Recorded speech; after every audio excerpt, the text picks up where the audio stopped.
As an Australian, I always thought this was a total myth, but in the UK, they actually watch Neighbours. As soon as they hear I'm Australian, they come up to me and they're like, "Oh, do you know about Toadie and Carl and Susan?" I'm like, I didn't even know Neighbours was still running. I thought it got cancelled. And they know it's not good TV. They're like, "Oh, it's so funny how when they need to get rid of a character, they just move them to Perth." I'm like, you know Perth?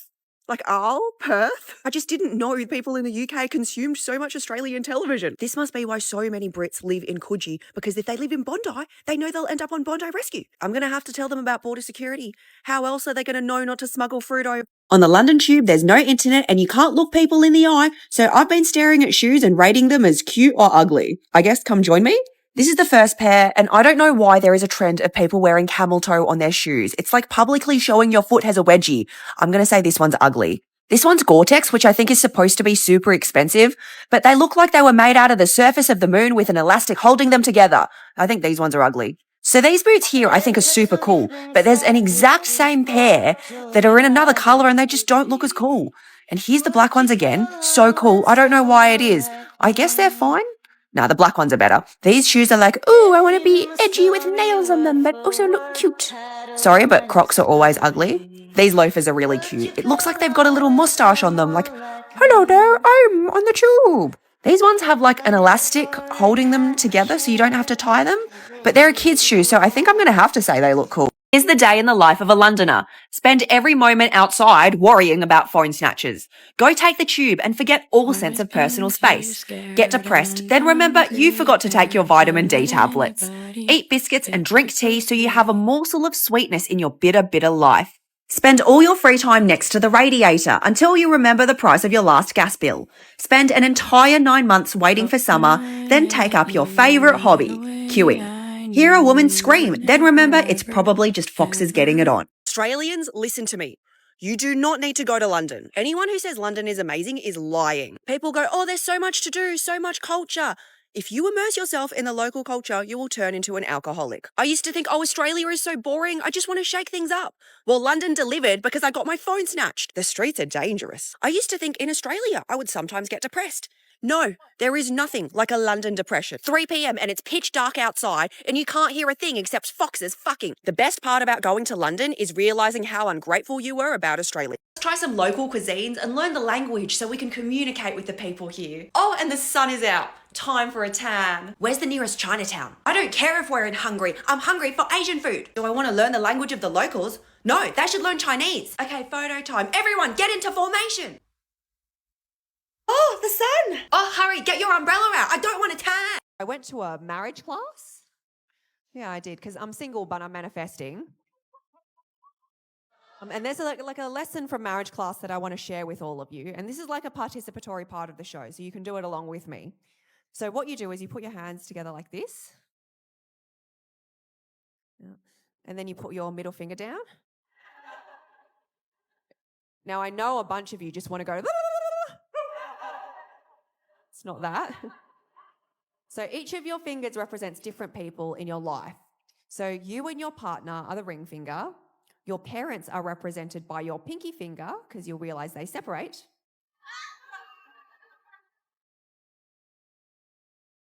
Sometimes jokes are sad. They will leave you. Your index and your thumb, they represent your siblings and your children, and you'll realise that they separate as well. Right? They'll leave your life. But if you try to separate your ring finger, you can't. And in the class, they were like, this is because marriage is forever. And I was like, hold on, but if you have your fingers normally, you can actually separate everyone. So the difference between me staying with my partner and us separating is just me lifting my middle finger. As an Australian who is back from London, all I realise is how ungrateful I was for Australia. There is sun, there is safety, there is sun safety. I can just have my phone out and no one is snatching it. I can have conversations with my friends on public transport because there isn't the sound of the tube blasting through my ears. And some people ask me, is there anything good about London? Of course there is. London is right next to Europe, so you can travel out of London easily. The best part about London is leaving London. I'm going to tap on my key every trip. That's what everyone does here, right? Oh, the coffee here is so good. I mean, this one's from 7-Eleven, but it's still the best I've ever had. Did a funeral just happen? Oh, no, they just all dress in black here. Okay. All people do here is line up for food. Do they not have like a beach to go to? Oh, they have St Kilda. Yeah, I would also stand around and do nothing if I were them. This city is a grid. That's so smart. I feel like I'm walking in a spreadsheet. It's so cool how they have a marching band here every week. Oh, those are protests. Well, they sound great chanting in unison. I love Melbourne as a city because here I don't have to do any cardio. Like when I want to get my heart rate up, I just don't tap on my Mikey. That's what you guys do here. I've never been in a city that is so proud of fare evasion. Everyone has an excuse just in case there's like a Mikey officer that comes on board. You'd be like, oh, sorry, I left my card at home, or oh, I thought I touched on already, or oh, I'm a comedian from Sydney. Has anyone else done like a big move overseas before? Oh, you over here. Where did you move? Like yesterday from South Korea. Oh my God, you came from South Korea to here yesterday? Oh my God.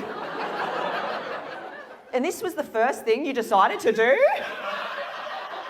Come to my comedy show? Wow. What made you choose to come to Melbourne? It's better than Korea, actually. It's better than Korea. What about it is better than Korea? Just checking, you're from South Korea. Well, actually, I did travel to North Korea when I was 7, so. Oh, you did go to North Korea. How was it? Am I allowed to ask? Is there anyone listening? Yeah, it was a bit ridiculous because I had to use only US dollar, which is. So in North Korea, they're only allowed to use US dollars? Yeah, it's only US dollar. Did anyone else know that? That's wild. So they don't have their own currency. They have, but it's shit, so. Okay, how are you enjoying Melbourne so far? It's pretty good. It's more relaxed and. More relaxed than North Korea, I'm glad. We did good. I mean, the bar was low, but... What did your family think when you decided to move over to Australia? Actually, my parents, they don't give a shit about me. They don't give a shit about you? Oh my God, wait, why? My parents not like typical Korean parents, so yeah. Oh, your parents are not like typical Korean parents. They don't care about you. They're like white parents. You got a white family.